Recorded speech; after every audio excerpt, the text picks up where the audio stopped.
Well, each week we talk to the New York Post columnist Miranda Devine about the latest in America. Miranda can't be with us tonight, so we have someone who I believe is a wonderful human being. I've known him for years. Joe Hockey served as Treasurer in the Abbott government from 2013 to 2015. After Tony was knifed by Turnbull, Joe Hockey took up the prestigious diplomatic posting of Australia's ambassador to the United States. The job has been held by distinguished Australians, including Andrew Peacock and Kim Beazley. In that role, Joe Hockey was held in the highest regard by people in the White House and by President Trump himself.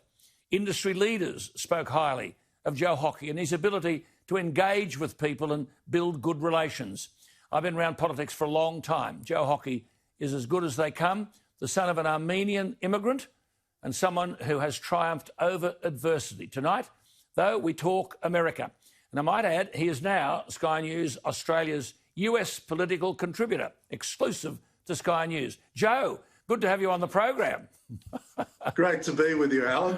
That's a very generous introduction. Not at all. You deserve it. Look, I touched on this last night with my viewers, but a resurgent Donald Trump seems to be narrowing the gap in battleground states. He's seen a boost in the states of Arizona, Florida, Michigan, North Carolina, Pennsylvania and Wisconsin. And this comes as Democrat-run cities such as Portland, Oregon, are still seeing ongoing violence and civil unrest. So, is this going to be law and order, a big plus for Trump and a negative for Biden? Well, it has been. In the last few months, I've been saying on Sky News that law and order is a key issue for swing voters. The most important swing voter is going, and I hate to narrow it down to demographics, but it's going to be the white, female, working class voter. And they are very much in the Midwest. In places like Kenosha, Wisconsin, where we've just seen terrible violence, and Donald Trump is flying out there today in controversial circumstances to make the point that this affects all sorts of towns. Remember, Alan, that Hillary Clinton won the 30 largest cities in America, and almost all of them were run by Democratic mayors. But Kenosha, where there's the latest violence, is a city of just 100,000 people. And Donald Trump sent in the National Guard and brought some peace back to the city. And the local mayor and the local Democrat governor didn't like it. So it is a key issue for this election. His acceptance speech last week at the convention did reflect this tough stance on law and order, which is clearly a vote winner. He said, make no mistake, if you give power to Joe Biden, the radical left will defund police departments all across America. They'll make every city look like Democrat-run Portland, Oregon. No one will be safe in Biden's America. The American public seem to be listening to this, Joe. Well, they do, because they're affected, Alan. Even, with my own family in a nice part of Washington, D.C., we had a curfew, we had riot police outside our home, we had violence in our street, and we had no answer to 911, the equivalent of 000, when people in our neighbourhood were ringing.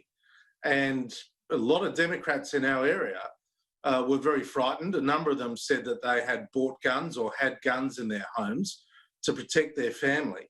And when it comes back to your personal security, it's amazing. You're not a Democrat, You're not a Republican. No. You're putting yourself and your family first. Quite. And what the Democrats have failed to understand, but we do understand in Australia, is whether it be employment security, job security, as I said, having financial security or your personal security, you never compromise.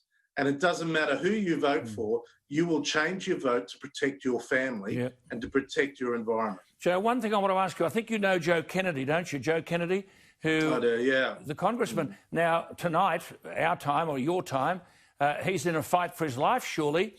He's seeking the primary, the Democratic primary, for a Senate seat against the 74-year-old Markey, and they're saying he's a long way behind in the polls. It could be that there's no Kennedy in either the lower or upper house of American politics. Well, it's kind of extraordinary. Joe Kennedy is a really decent fellow. He is the grandson of Robert Kennedy. He's very middle ground, Alan. particularly on financial matters. I found him very engaging. And he decided to give up his congressional seat and run for the Senate against a very left-wing senator in Massachusetts, a very left-wing Democrat. Ed Markey. Ed Markey, that's right. And who was endorsed by Ocasio-Cortez. It's interesting that Nancy Pelosi, who is as canny and smart as anyone I've ever come across in politics, she backed Joe Kennedy and saw him as a shining light for the Democrat Party. If he doesn't win that, and if he's thumped in that Senate primary, then it does illustrate that the Democrats have a deep division. Yep. A deep division. Yep. And tied up to the left. Well, I say, from Joe Kennedy to Joe Hockey. Good to talk to you, Joe. And you're looking splendid health. Splendid health. Oh, you look great, Alan. I can't see you, but I know you always look great. So thank you, Joe. There he is, Joe Hockey.